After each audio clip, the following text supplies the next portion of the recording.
Awesome. Welcome to Town of Basalt Planning and Zoning Commission meeting on December 5th. Can we have a call to order and a roll call? Yes. Bill Marin. Yo. Kyle Oberketter. Yes. Eric Vozek. Here. Rob Levitt. Here. Cindy Hirschfield. Here. Katie Hostetler. Here. Mike Horvath. Here. Bob Kaplan. And Ben Fierstein. Here. Excellent. You have a quorum. Excellent. First order then is to approve the minutes. We have two different sets of minutes from September 5th and one from September 19th. Are there any questions, corrections, changes? To one or both? If you have one or both? No. None? No, I was gonna make a motion, but I wouldn't know if you wanted a motion for one or a motion for both. Since they're both, we can have a motion on both if you wish, if there are no changes. You're Fine. okay with that? Yep. Okay, motion to approve, September 5th, 2023, and September September 5th, yeah, 19th. 19, 2023. Cool. Second. Second from Rob, all in favor? Aye. Great. Motion carries, minutes are approved. Our next item then is a continued public hearing on 168 Original Road, a minor subdivision. Do we need to take any comment, or do we just need a motion, or? Oh, to continue. You should make a motion to continue. Okay. Mm-hmm. Do we have a motion to continue the hearing as per the agenda? Motion to continue the hearing until February 6th, 2024. Cool. Do we have a Without second? discussion. Without discussion. You want to discuss? Just without discussion. Without That's the discussion. Do we have a second? Second. Second from Bill, all in favor? Aye. Motion is continued. Just a point of clarification on the agenda, it says continued, is this an actual hearing on the Homestead Drive? It is a continued public hearing. We continued it at the last meeting when we didn't have a quorum. Gotcha.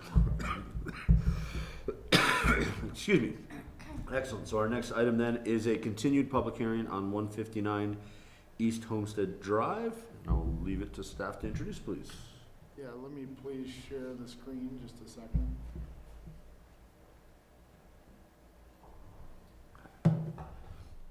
Okay. This is a continued public hearing on the application submitted by Rolf Frazier, requesting approval of historic designation, special review, site plan review, and historic incentives to designate the property at 159 East Homestead Drive as historic and convert the existing miner's cabin at the rear of the property into an accessory dwelling unit. The property subject to the application is 159 East Homestead Drive. It's a 7,400 square foot lot and contains a single family residence and the miner's cabin at the rear of the property. You can see it here on the vicinity map. It's located right here. This is Homestead Drive, and you have the Luxinger stairs going down between Homestead Drive and Midland Avenue, just to the west of the property. It contains this single-family residence at the front of the property adjacent to Homestead Drive that's in the photo. It was built in 1890. Also contains a miner's cabin of about 490 square foot. Towards the rear of the property, you can see it here in the photo, and once again, here's the Luxinger stairs path going down to Midland Avenue. This historic miner's cabin was constructed before 1900 and moved to the site, and it's currently being used as storage. The miner's cabin is identified on the historic Basalt walking tour as the location and the residence of the first minister in Basalt. And you have on the screen here the plaque that's from the historic walking tour. The applicant has recently renovated the main residence on the site, which once again is up by Homestead Drive. And the applicant, the miner's cabin doesn't currently have a foundation or running water. There is currently one off-street parking spot, which is located up here where my cursor is, and the property is zoned R3TN. The proposal is for the applicant to designate the property as historic, which enables both of the structures to be protected in perpetuity against demolition, and to take advantage of historic incentives that are afforded for historic properties in the town code, to construct a basement under the existing miner's cabin and to convert it into an ADU, as you can see in the floor plan here that's on the screen. The review process requires one round of review by the Planning and Zoning Commission and Town Council, with P&Z making a recommendation to Town Council on the land use actions, with public hearings at both levels, the P&Z and the council level. In reviewing the application, staff identified a series of discussion items that are in your packet.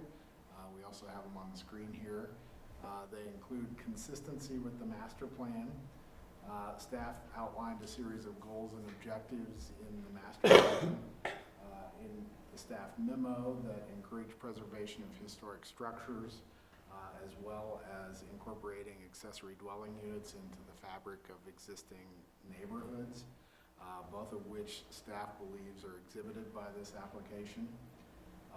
In terms of the historic designation, staff strongly believes the property warrants historic designation, as the structures were built before 1900 and had the historic significance of having housed the Basalt's first minister.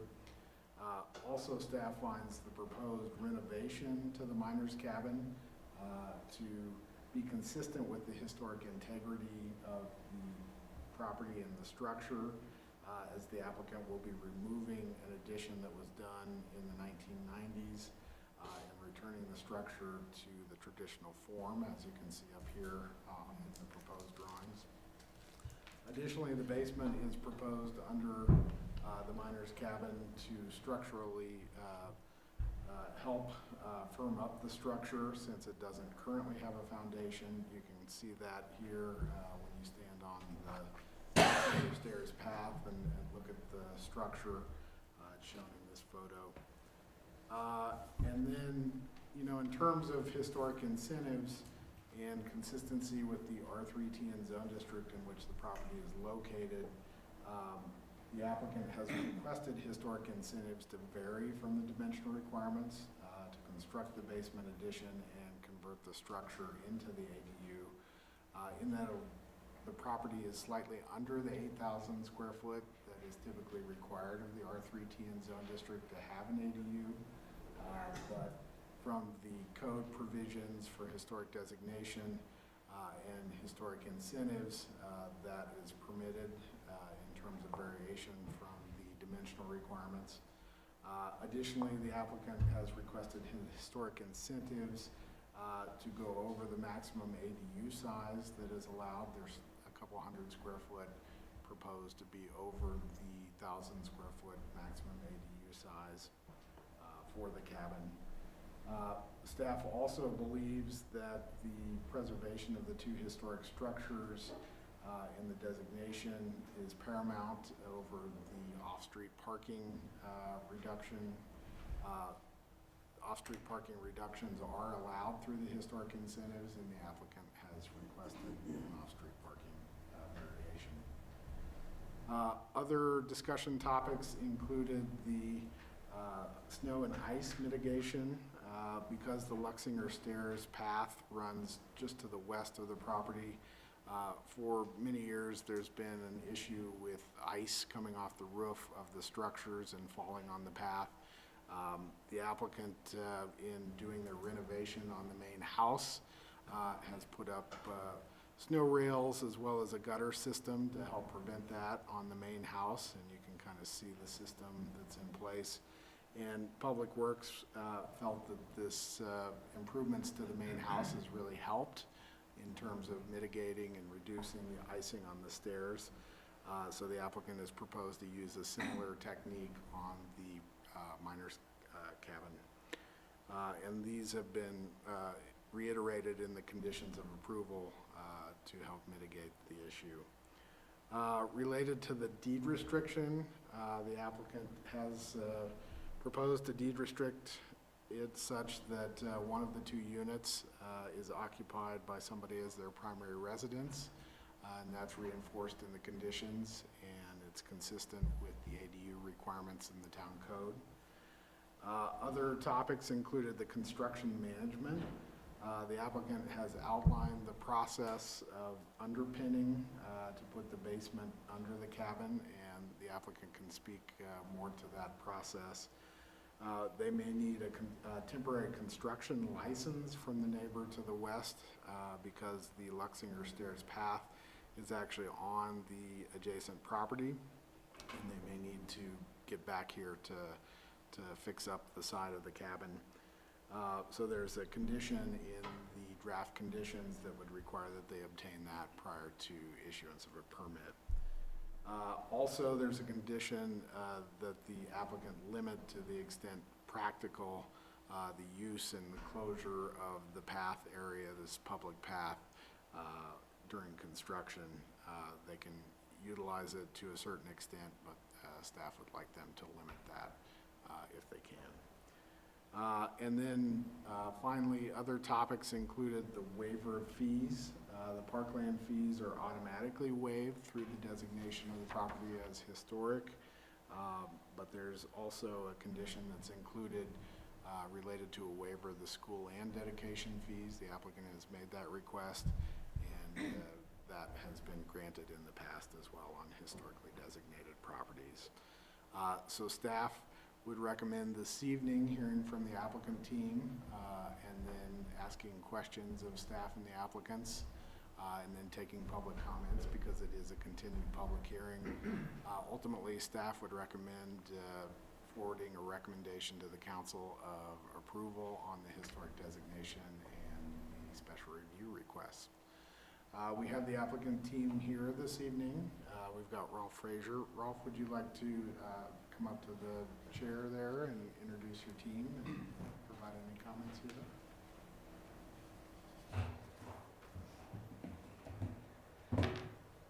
Good evening. You hear me? Yeah. Great. Evening, ladies and gentlemen. Some familiar and some less so.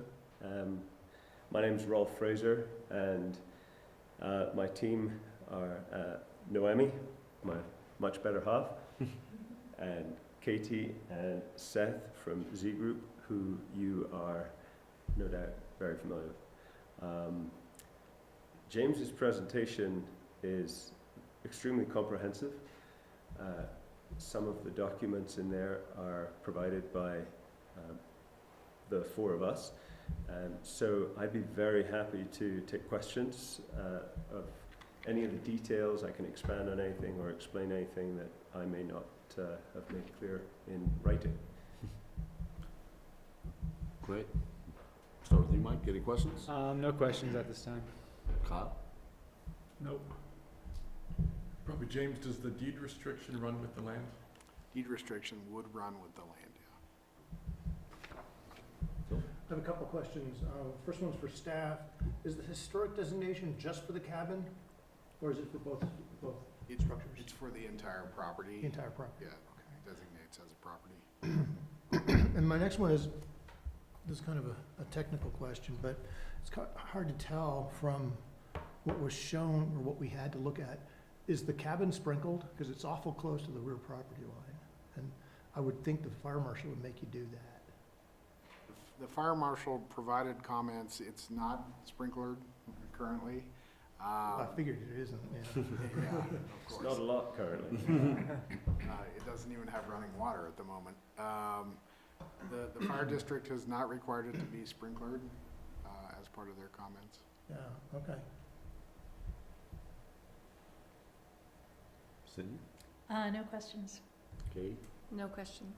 Ben? Questions? When lifting the building, where are you guys intending to move it? Good question. The obvious solution, as you probably have experienced, is to lift the building. However, our proposed method, because there are trees in the way and property lines, etc., our proposed solution, which I have done on a number of projects myself, is to underpin it. So it's a painstakingly slow process, but yeah, I did a lot of that in DC, or not a lot, a number of projects in DC under row homes of brick, etc. And they're a lot more unforgiving. This one's already down at one end, sinking at one end, so if anything, that process will just work out nicely. I don't have any questions. Without any questions, we'll open up for a public hearing, public comments at 6:19. If you have any comments, you can come up to the front and state your name and any comments. Are we gonna do online or just here? We should open it up for online as Okay. well. If you're online and you would like to make comments on this application, please raise your hand on the Zoom. It looks like we have Kelly. Let me allow you to talk just a second, Kelly. Okay, Kelly, if you can unmute, you can provide your comments. Hi, my name's Blake Potter, and I just had a question about the deed restriction. Is it deed restricted owner occupied, or just deed restricted as to having a primary, like somebody having that as their primary residence, so a renter could be fulfill the deed restriction? Yeah, a renter could fulfill the deed restriction. It's for a resident to occupy it, not necessarily the owner. So anyone who uses it as the primary residence That's is correct. fine? Yes, that's correct. Kelly, any other comments, or is that it? That was my only question, thank you. Thank you. I have a follow-up to that, and that just applies to one of the buildings, the way it's proposed? One of the two residences at any one time has to be occupied by somebody as their primary residence. Understood. I don't see anybody else stepping up, so we will close the public hearing at 6:20, and we'll open it up for commissioner comments. Start with Ben. Any questions, comments? No comments. No. Katie, anything? I think my only comment is the off-street parking and I guess lack thereof is a little concerning, I imagine, for that neighborhood, but I don't know what the solution is, so that's all. Is there a way to limit it to one car, or is that not something we can do? Well, what staff has done in the draft conditions for P&Z's consideration is we've got a draft condition that requires that any lease that's entered into provides notice to the tenant that there isn't any off-street parking that's available, so at least they're on notice that not to expect an off-street parking space. The parking in the neighborhood, the on-street parking, is 72-hour parking, and so that's kind of consistent with the rest of town. And there's frankly a lot of properties in the Hill District that don't have off-street parking, so it's a similar condition to that. That's all. Cindy, any comments? No, but I have a question that I meant to ask. Sure. What's the plan for the top of the miner's cabin? I mean, what would the basement is the ADU, so then what will the rest of it be? So the ground floor? Ground floor, yeah. Okay. I thought you meant the couple floor. Oh, no, sorry.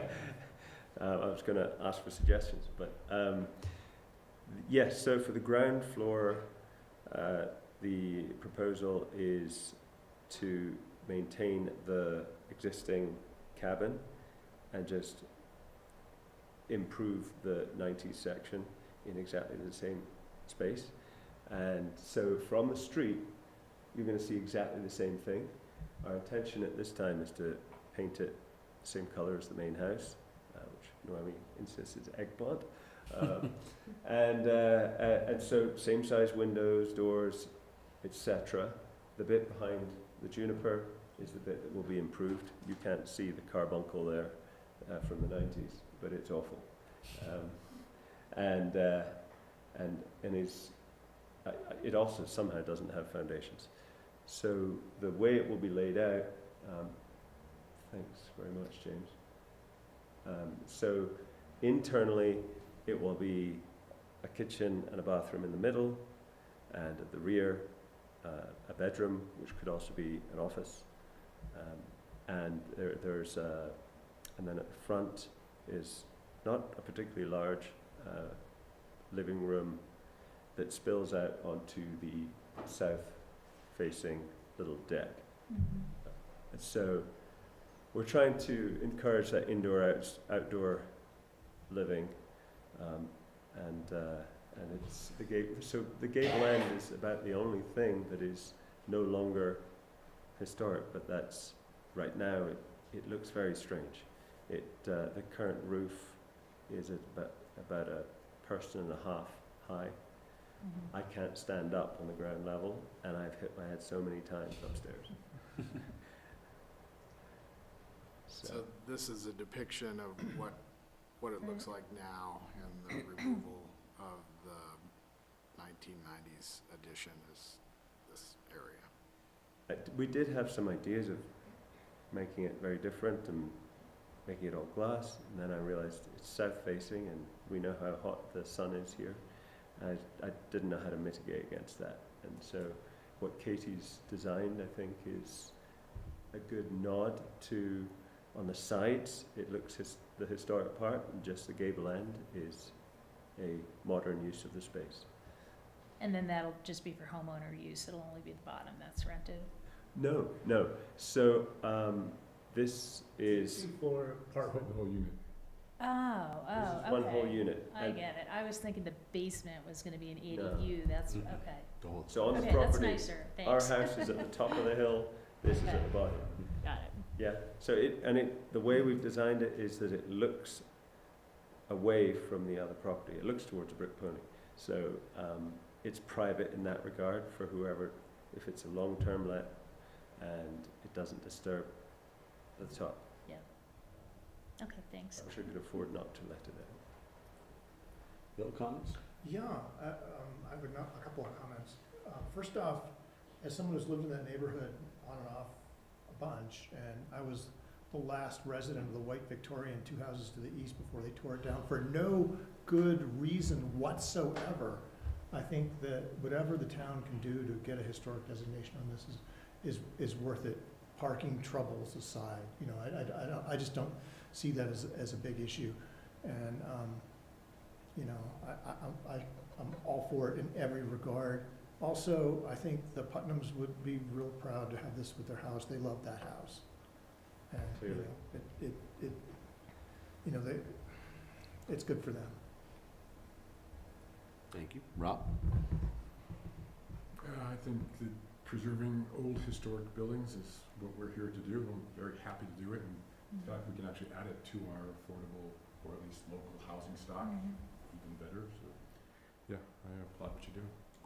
Kyle? I guess comment, question, a little bit of both.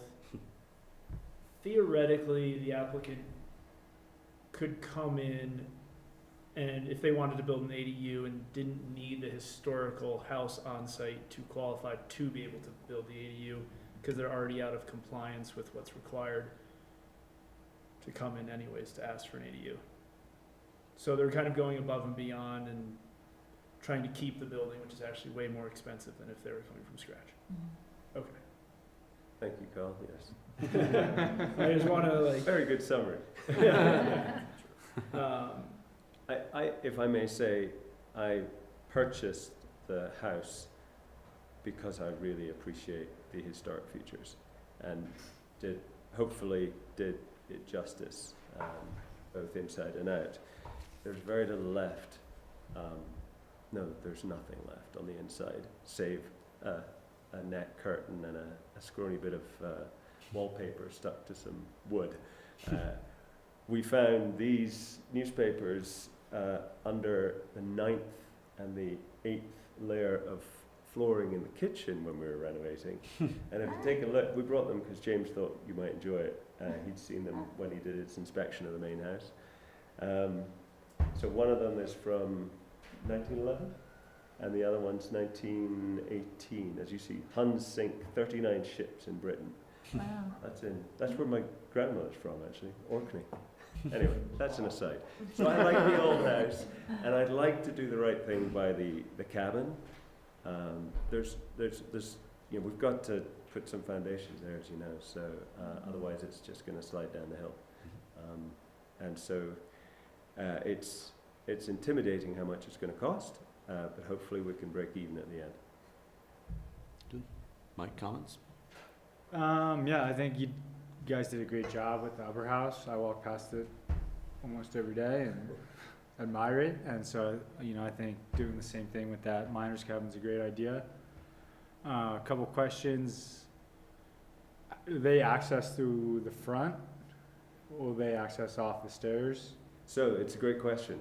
The minor minister, whoever's cabin, is perfectly set up for private entry.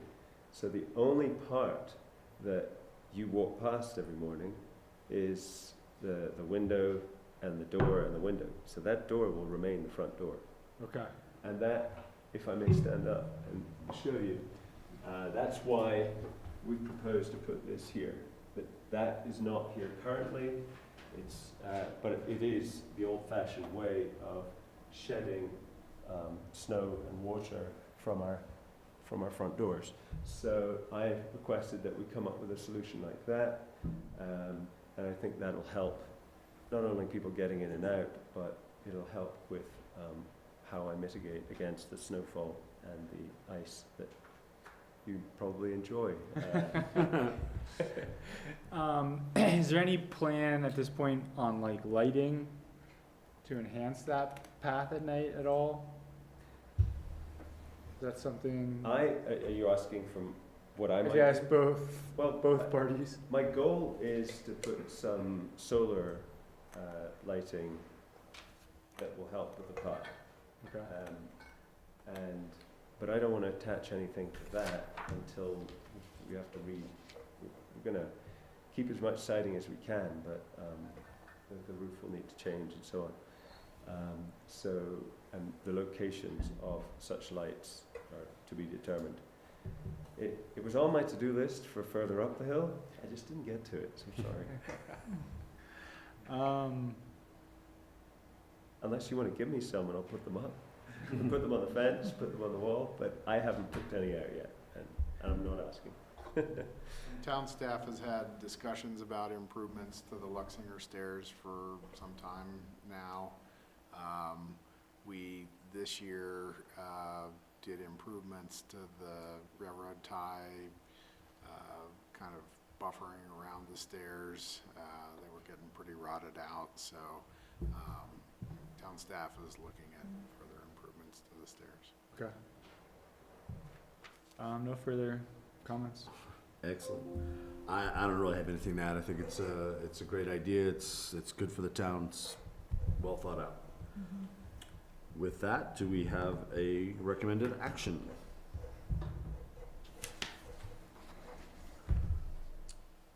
Motion to recommend?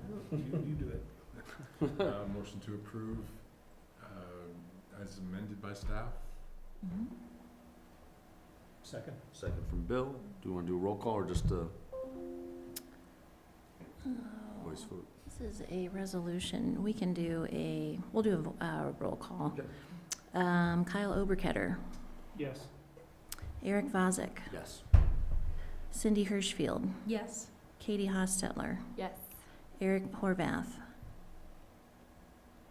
I'm Yes. sorry, Mike Mike. Horvath. Sorry, that was a That's trick. great. That I'll was go fun. I was for it. just seeing if you're listening. Okay, great. Bill Marin, Yes. Rob Levitt. Yes. Sorry, Ben, you don't get to vote. So, passes unanimously. Excellent. Good luck. Thank you. Thank you. I very much appreciate it. Thank you very much. Thank you all. And thank you, James, for all your hard work. Awesome. So, moving forward then, next item is an update on the Basalt Forward 2030 Affordable Housing Project. All right.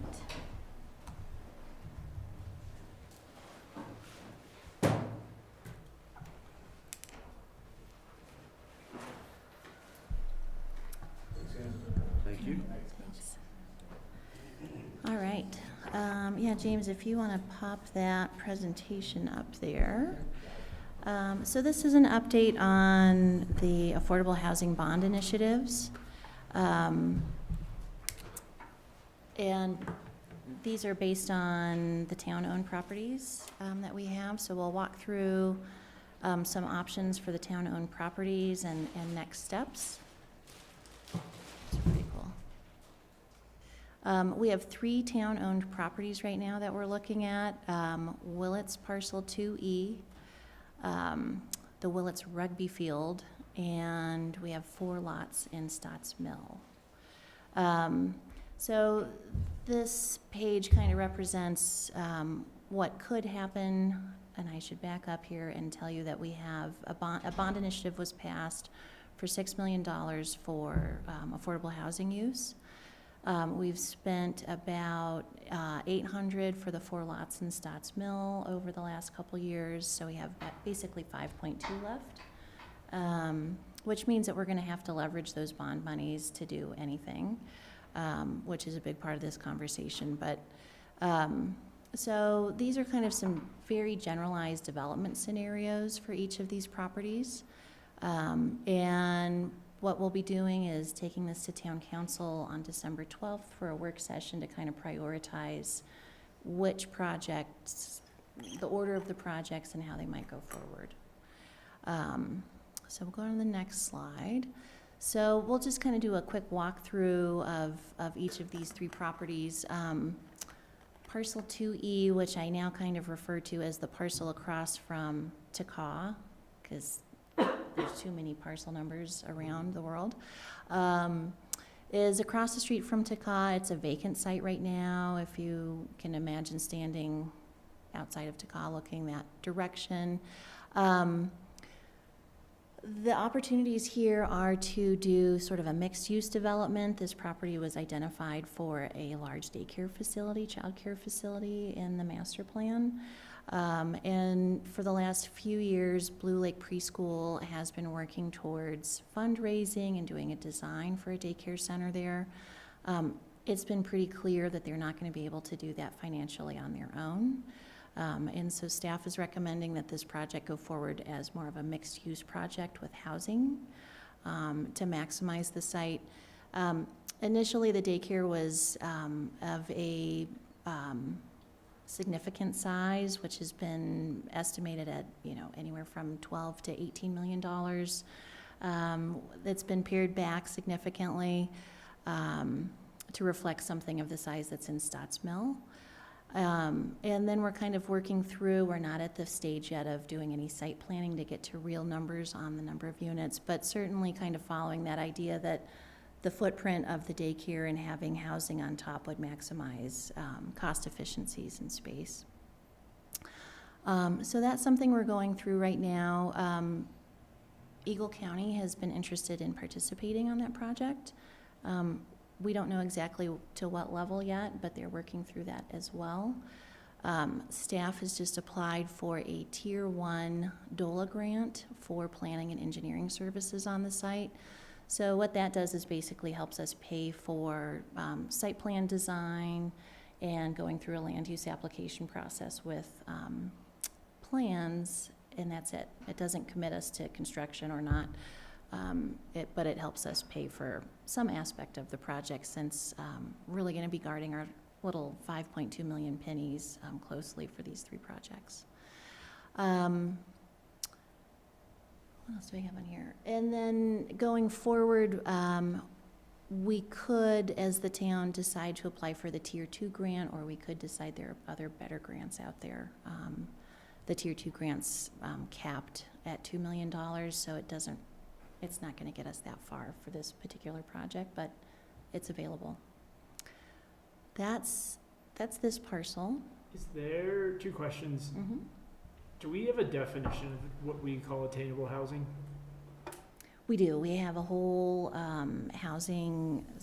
set of housing guidelines with income categories in them, and we have the Basalt Attainable Housing Commission, and they go through all those things. So we have just similar but different than Aspen, categories 1 through 3, And then we're updating our housing guidelines right now in a study to determine if we need categories 4 through 7, 8, 10, I don't know. Those categories don't match a defined AMI number that's like, that is not just set by ourselves or Aspen, where we come up with what the AMI level is. It's not something that like someone would know like what category 4 means without reading. You need to read the guidelines, because the tricky thing for Basalt is that we're split between Eagle County and Picken County. And so the way that we derive the AMI is complicated. It's not a straight up state level AMI or Picken County AMI or Eagle County. There's an equation to it. Currently, we stop at 120% though, is where our That's max is. Yeah. category 3, 120. And then is this, the plans you've outlined here, like the next 12 months or longer? What is this thinking here? Yeah, I'm gonna, at the end, after I tell you about each of the properties, I'll tell you about this potential schedule. It's a good question. The short answer is, if council gives staff the go-ahead, then we will, the grant could be awarded in March. So we would start advertising in February for consultants. I know you mentioned that site planning has not been done on this parcel. Is there a maximum footprint of structure that is known and the maximum height that's known as well? There are definitely dimensional requirements. This property also has a wetlands on it, so that's a big thing. It's in a PUD, so there's some flexibility. But it's on the residential side of the PUD and not the, No, it's on the commercial it's side. on the commercial side of the PUD, Yeah. okay.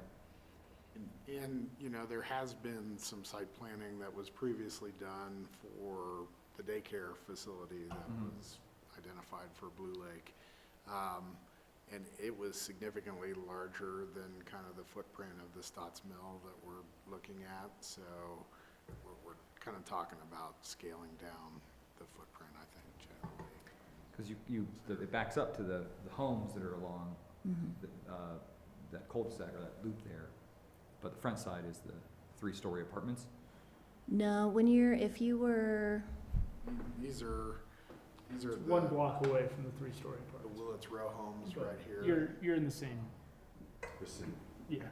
Oh, okay. And these are 3-story. That's 3-story, okay. there is a possibility of doing something like that. It's Yeah. just what the neighborhood will accept.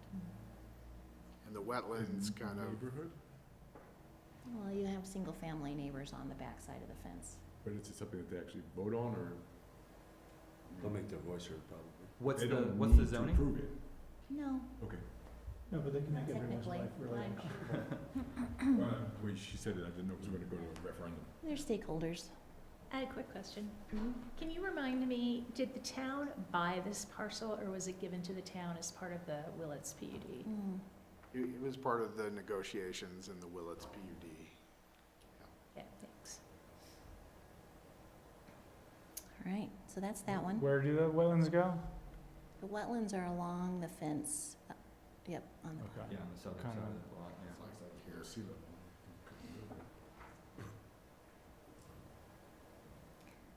All right. Next property is the rugby adjacent property. So the rugby lot or the rugby field in Willits. And I think this lot's hard to identify if you're driving by, because I think we're all used to seeing the parking lot that's with the rugby field, and then the green townhomes, the lakeside townhomes are there, but there is a lot in there that's almost 2.2 acres. And some years ago, in the recent past, a site analysis was done, and that's what's shown here on the right.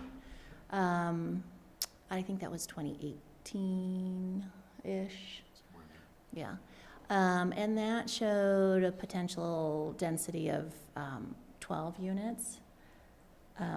You know, that's kind of a first glance at it. Things have changed maybe since 2018, and our threshold for density, parking requirements, I don't know, but I think that we could use that 12 as kind of the baseline for what could happen there.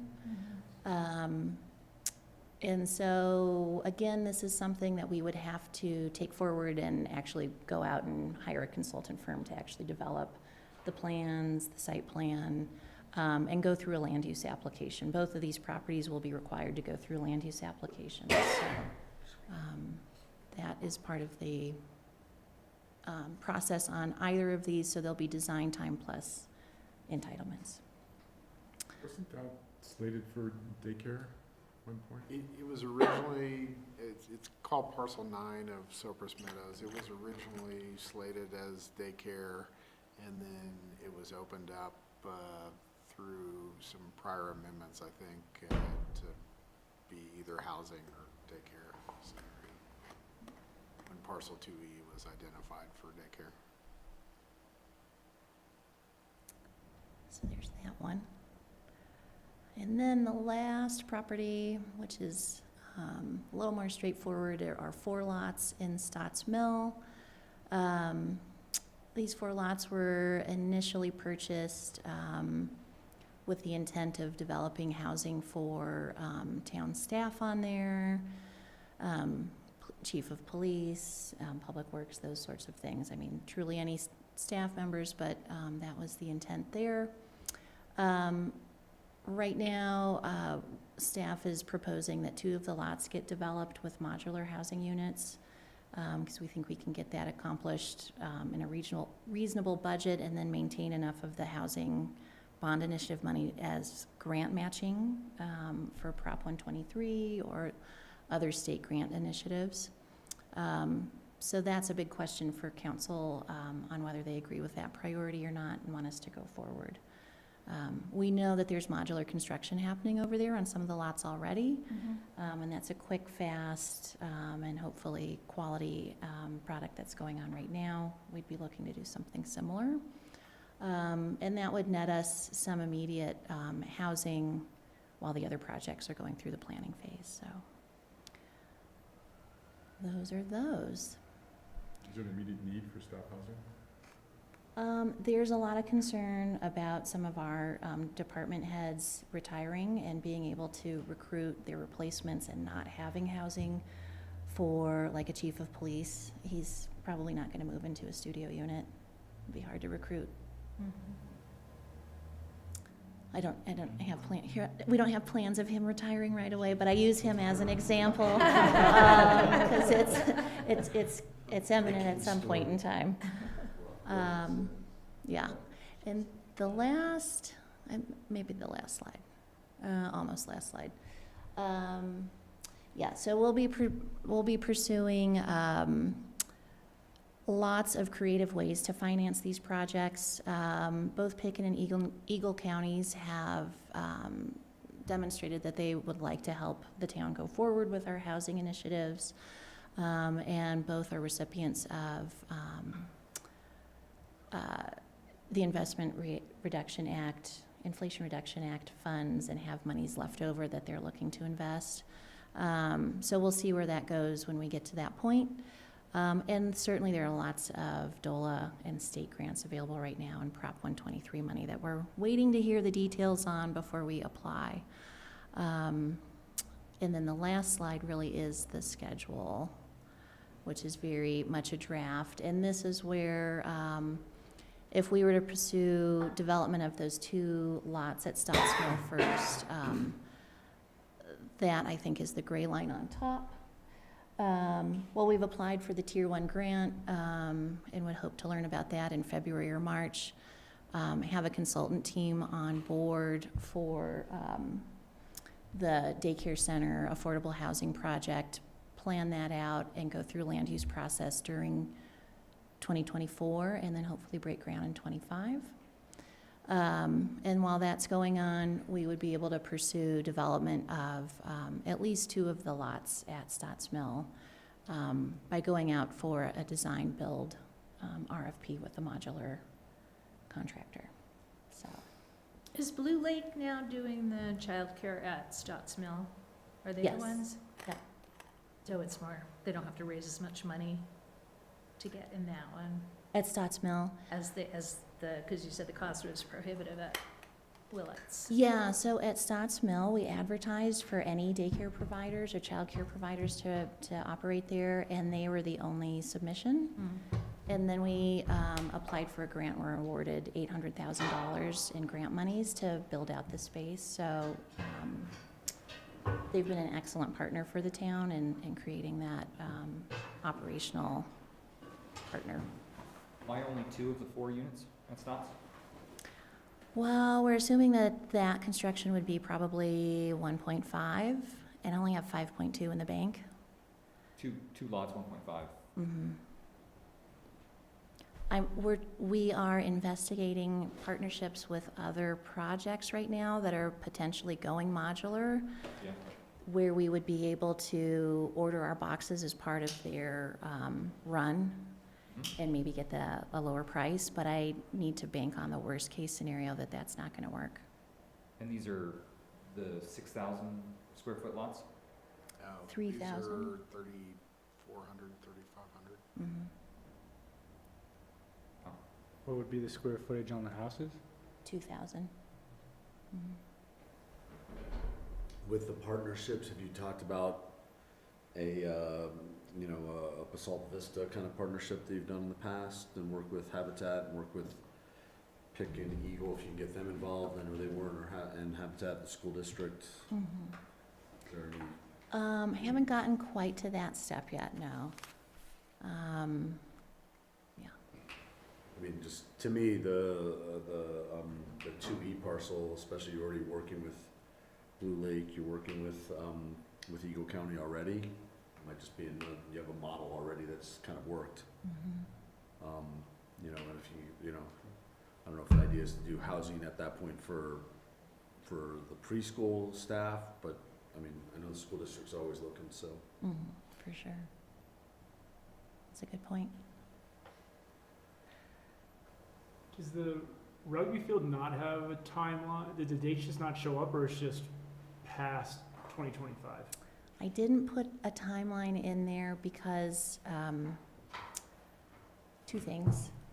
The town of Basalt has never developed affordable housing before, so not historically. I have, but, and then secondly, I think we're gonna be cautious about spreading our resources thin and trying to bite off 3 projects at once. We're really gonna have to figure out how to leverage the 5.2. So it could be that council says it doesn't matter, we're gonna go for it, and we'll supplement it with general fund monies. That would be one way about it. It could be that they say just go do the planning for all 3 projects, and then we'll figure out the construction. I don't know. I would love to deliver some units in '24 for the town, because this seems like it's been hanging out to the side for quite a while. Is that rugby adjacent property, is that another one that was given to the town as part of Willets? How did we get It was actually dedicated well after most of the Willets approvals. Just a couple of years ago, Clay Crossland, Michael Lipkin, and Paul Adams dedicated it to the town. Dedicated, it means the town didn't have to pay for it, right? Yeah, it was correct? Can you share what modular companies you're looking at yet, or that's still not? No, and the town procurement policy, we have to advertise anyway. So, yeah. Happy to take suggestions on who needs to definitely receive an RFP when we get to that point. Or not receive one? Yep, yes, I've heard some stories recently about that as well. Random thought, I'm not sure I agree with it. Would the town ever sell one of the parcels to leverage more money to accelerate some of the construction, or buying more lots at Stotts Mill, or something that we know of already? I don't know if that's a consideration.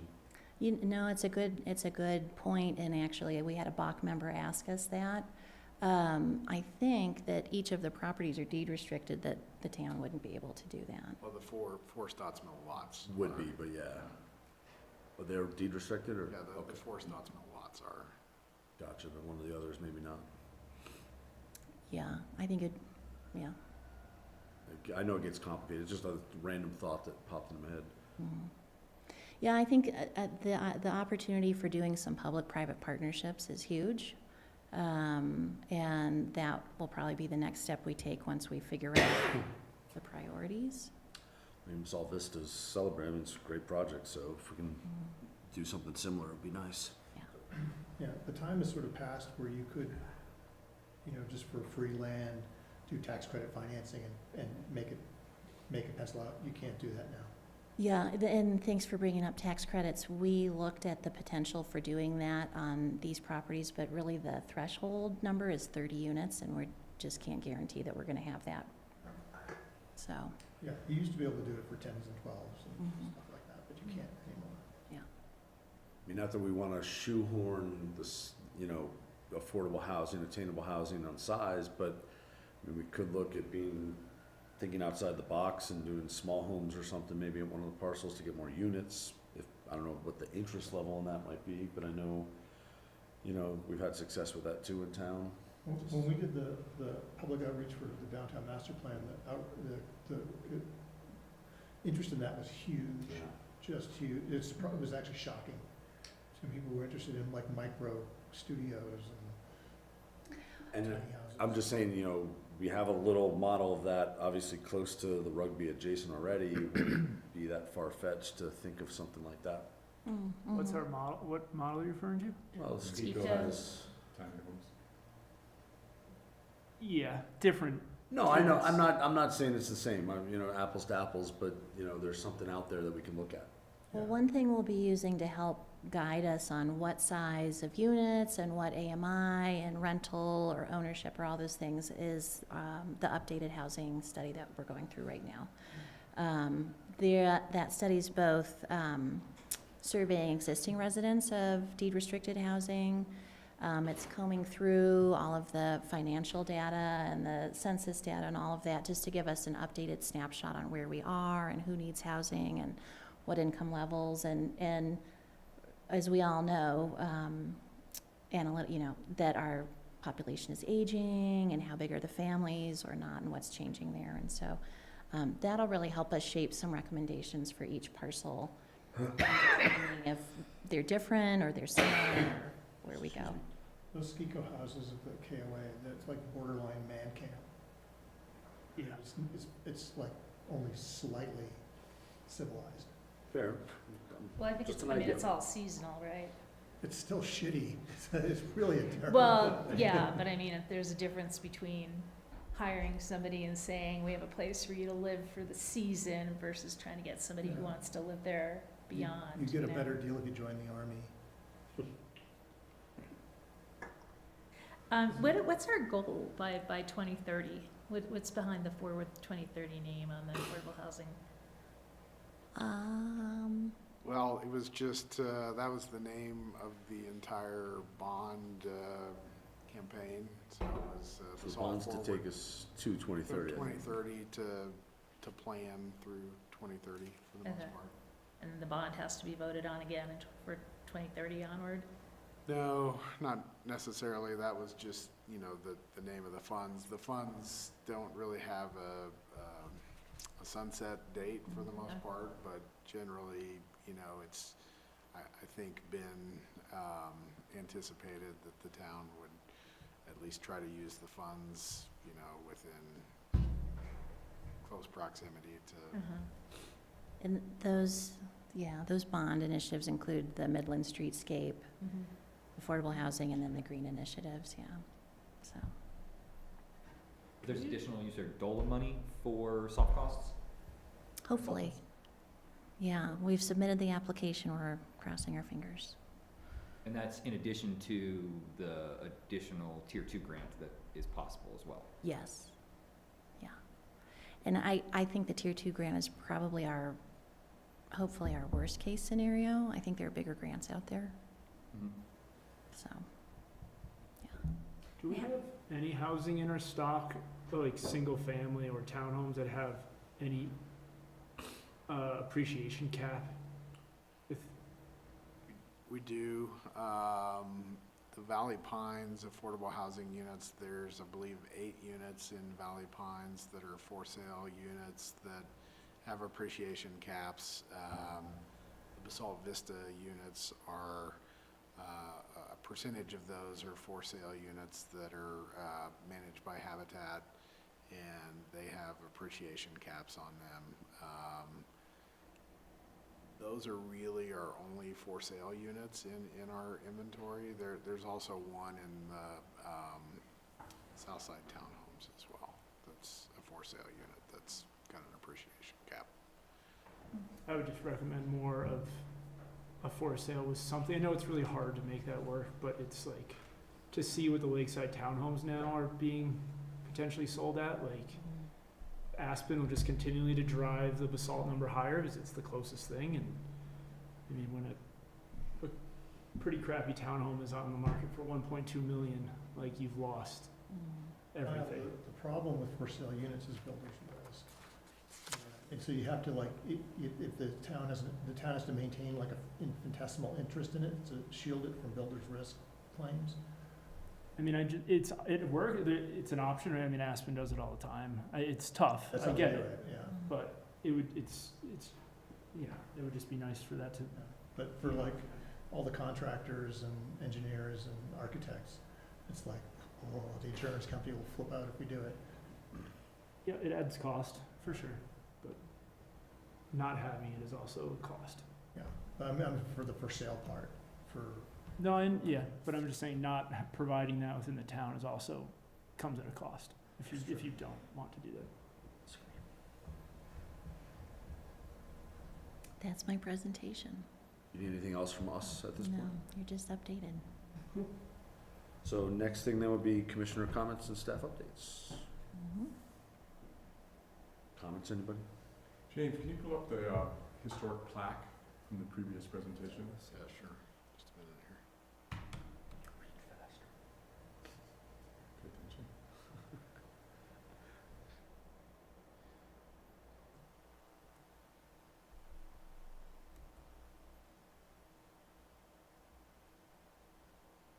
Anybody else notice that the Victorian was remolded and decorated in keeping with the era? That was what? Says it was remolded. Oh, remolded. Oh, I didn't get to that part yet. I don't read fast enough, obviously. It's pretty good you picked up on that. No one else has been on the plaque on the house? For how long? Since this 2003, at least. That's implying that people actually read that stuff. Well, unless they just changed the molding, the only way I think of it, that it was remolded instead of remodeled. They kind of shaved away the exterior here and there. No, that house Do is, some investigation, we'll call Barrett. that house Call had most Bennett. of its interior charm removed in the sixties and seventies. It did. I'm sure Rolf would have attested to the amount of mold that's in the structure. I do have some updates for you guys. Okay. Okay, they're short and sweet. You probably know that they're working on the water main on Midland this week, on Thursday and Friday. The street will be closed. This is the last big push of construction for 2023. And then we'll start again in early spring. And this water shutdown update is important just because it really acknowledges the aging infrastructure we have. It was not anticipated originally to have to go through this shutdown, but for safety reasons, it's the way we're going. I highly recommend anybody that has time walk into town tomorrow night and see 25 pieces of machinery going all at once, making this project happen. It's going to be amazing. And then Midland should be open by 5 o'clock on Friday in time for the tree lighting events, a band called Alexa playing at the band shell, and Santa, petting zoo, and all of the fun things holiday over here, free cocoa, s'mores, mini donuts, and all of the good things. And then also on a fun note, the Basalty tree pageant is underway. Look for the flyers. You can adopt a tree, it's free, and make a team and decorate it with a movie theme. And then they'll be up for public voting. You can go, take pictures, and take your friends and all of the good things, and just another tourist attraction and activation of the park until the new year. If you're coming downtown on Friday at 5 o'clock at the Art Base, they're doing an unveiling of a art exhibit from a bunch of our newcomer students Oh, yeah. at the high school who are here, have lived here a year or less, or year or two or less, mostly from El Salvador, Guatemala, Honduras, and so they've kind of put a whole exhibit together. So you can combine the whole thing. Absolutely, yeah. That's all I had. Just one other update, I would say, on the housing study, Economic and Planning Systems, EPS, has been working with Bach. They, as Michelle mentioned, currently have the survey out to all the tenants of our current affordable housing in town, and so we're getting feedback out of that. It closes December 8th, I believe, so a couple more days, and they're also digging into the data and starting to do that analysis, and so we come back to P&Z and Bach here shortly with an update on where we're at. And is that survey going to anybody in Basalt who's in affordable housing, or just affordable housing that's owned by the town? No, it's anybody in deed restricted housing, Basalt and actually the surrounding area Yeah. too.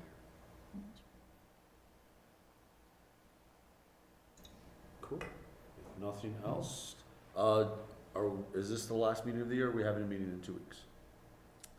This is the last meeting of the year. Just want to clarify. All right. Cool.